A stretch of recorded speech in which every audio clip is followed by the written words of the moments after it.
É, galera, a seleção brasileira aí nos deu tristeza, né, nesse final de semana. Infelizmente, vimos aí bons jogadores, vimos algumas peças ali que provavelmente vão se encaixar para o próximo ciclo de Copa do Mundo, mas não vimos aí uma dinâmica muito legal do Ramon Menezes, pelo menos na minha opinião, mano. E vamos falar um pouquinho de tudo isso que aconteceu no jogo entre Brasil e Marrocos, em que o Brasil perdeu para o Marrocos por 2-1, e vamos falar um pouquinho de tudo isso que aconteceu e o futuro da seleção brasileira. Mano, deixa eu me apresentar, prazer, eu sou o Jaimão, mano, vem trocar uma ideia comigo. Galera, é isso mesmo, né? O Brasil perdeu pro Marrocos por 2-1 lá em Marrocos. A gente ainda tava com um pouquinho de esperança que o Brasil poderia vencer esse jogo. Eu tava com a esperança muito grande, porque Brasil é Brasil, e com as peças que foram convocadas eu acreditava muito que a vitória poderia vir mesmo numa equipe bem construída do Marrocos, tá? Não é muito... ela é bem treinada, a seleção de Marrocos é bem treinada, mas tem um pouco de agosto do ano passado que o técnico tomou conta ali, né? Ele foi contratado e tá fazendo aí um belo trabalho. O Marrocos foi quarto lugar aí na Copa do Mundo, né? E a gente vai falar de todo esse jogo aí, de tudo que aconteceu, as principais peças, os principais pontos desse jogo, né? Mas antes, mano, deixa eu falar pra vocês, se inscreve no canal, fortalece muito aí, mano, o nosso trabalho. Esse ciclo de Copa do Mundo começou, né? Então a gente tá falando bastante de seleção brasileira, então deixa seu like, comenta bastante aqui no vídeo, fechou? Vamos continuar aqui falando de seleção brasileira. A seleção brasileira perdeu pro Marrocos, e aí a gente tem alguns pontos positivos aí pra trazer, né?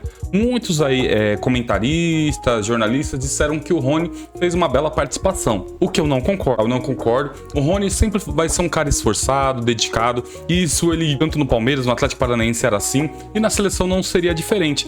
Só que a seleção brasileira não precisa de jogador assim. A seleção brasileira precisa de jogador bem tecnicamente refinado, que consiga fazer a diferença dentro de um jogo de futebol, jogando com os melhores do mundo. Então, a seleção brasileira precisa de jogador assim. Um jogador esforçado não vale para a seleção brasileira. Por exemplo, vamos se dizer, né? O Rony fez até uma bela participação. Só que, coloca aqui, 95%, se não for mais, tá? Tô chutando bem baixo ainda, 95% dos torcedores brasileiros preferiam, se tivessem na mesma prateleira, vamos contratar Rodrigo ou Rony? Quem você escolheria? Você escolheria o jogador mais refinado, que é o Rodrigo, que não fez uma bela partida ontem, mas mesmo assim você escolheria o Rodrigo pro seu time de coração, pra sua equipe, pro seu time europeu, tanto faz. Então a gente não pode, mano, querer aqui ficar vomitando regras, o Rony não sei o que, não tem como o Rony, infelizmente, mano, ser um jogador que vai fazer a diferença na seleção brasileira de futebol, como que o Rony joga, e o Antony, mano, que tá jogando muito no Manchester United, fez uma Copa do Mundo ok, não joga, sabe? Não é titular. Beleza, né? O Ramon queria ter a sua oportunidade, fez ali o que devia, o que devia fazer, mas a gente viu que não fez bem feito. Pode ser que por conta de novas peças, vamos abrir o leque para muitas possibilidades, né?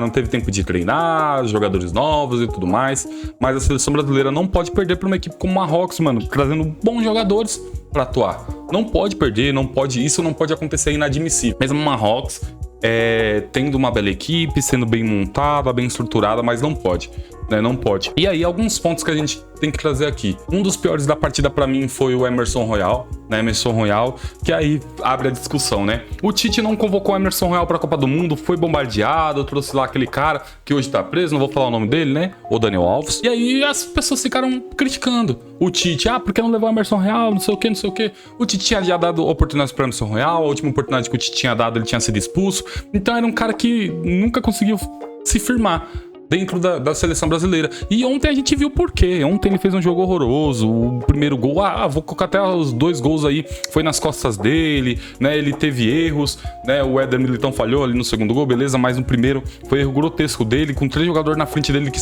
tocar pra frente ali. Então, cara, o Tite poderia estar certo, e muitas das vezes a gente tava criticando o Tite por não entender o que o Emerson Royal pode entregar, né? Não falo que ele é um mau jogador, que acabou o ciclo dele na seleção brasileira, não, mas a gente vê que ele não é um jogador preparado para estar na seleção brasileira, não é, né? Então, esse aí pra mim foi o pior nome aí da seleção brasileira no jogo, né?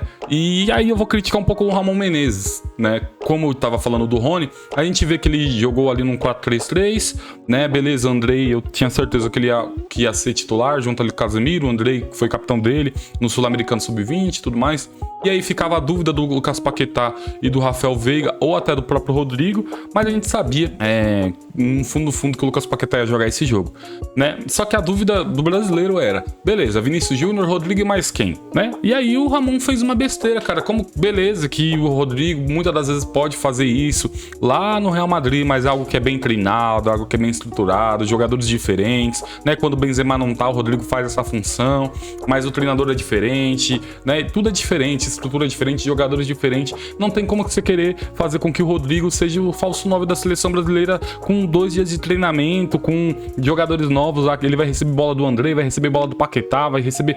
Aí, no caso ali, ele ia receber bola do Rony. Cara, de verdade, como que você... Uma coisa é você receber bola do Vinícius Júnior, do Toni Kroos, do Modric. Outra coisa é você receber bola do Rony, entendeu? Jogando nessa função.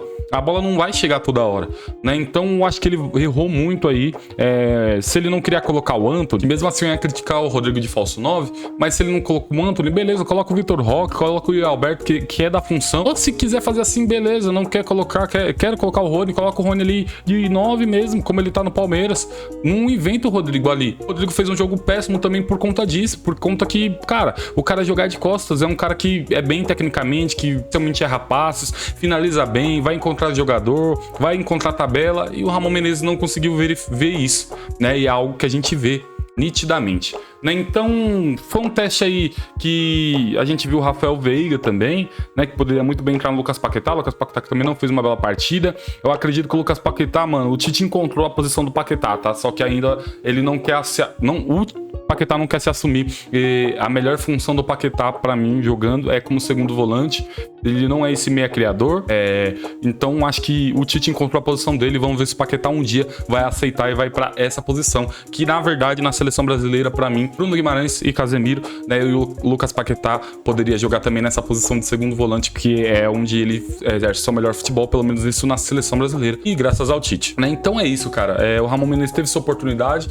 Eu acho que ele não fez bem, tá? Não utilizou essa oportunidade bem. Essa é a análise que eu faço. O Brasil poderia ter jogado melhor, poderia ter soltado um pouco mais Vinícius Júnior, ter colocado um centroavante de ofício como Vitor Roque e o Yuri Alberto, né?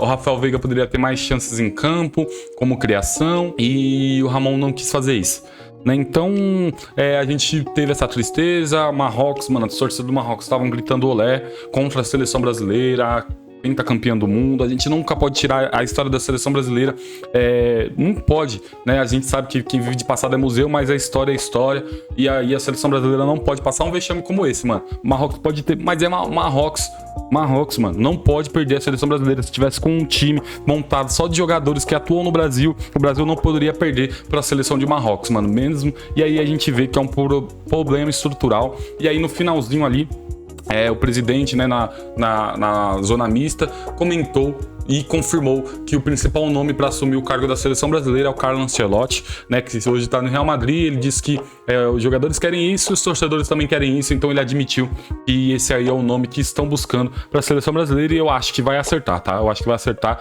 Se não acertar, aí eu espero que eles tenham um plano B, um Diniz, um Abel Ferreira, tá? Não sei.